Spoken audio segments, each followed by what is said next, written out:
1 сентября – радостный праздник для всех школьников. Кто-то идет в первый класс, а кто-то с гордо поднятой головой уже выпускник. Первый звонок, радостные лица учителей, встреча друзей – все дети с нетерпением ждут этого дня. Но, к сожалению, этот праздник не всем по карману. Цветные ручки, красивые дневники, яркие тетради. Для некоторых детей это самое важное. Как бы странно ни звучало, но не все семьи в силах собрать своего школьника к 1 сентября. В помощь таким семьям фестивальный комитет «Бриллиантовые нотки» проводит благотворительную акцию «Домик добра-2018».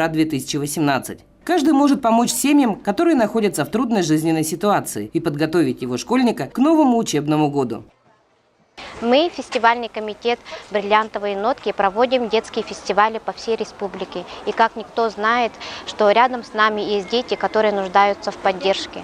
Скоро 1 сентября, а значит, пора уже собирать ребенка в школу.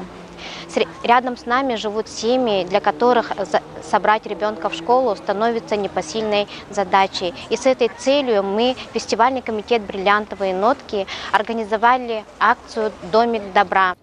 Ежедневно на Комсомольской площади на территории школьной ярмарки «Домик добра» ждет вас. В него можно положить что угодно. Тетради, книги, портфели, цветные карандаши, энциклопедии, школьную одежду. Все, что в ваших силах. Все подробности об акции по телефону 8 924 764 37 33. Фестивальный комитет «Бриллиантовые нотки» призывает вас не проходить мимо и помочь собраться в школу тем, кому это не по силам.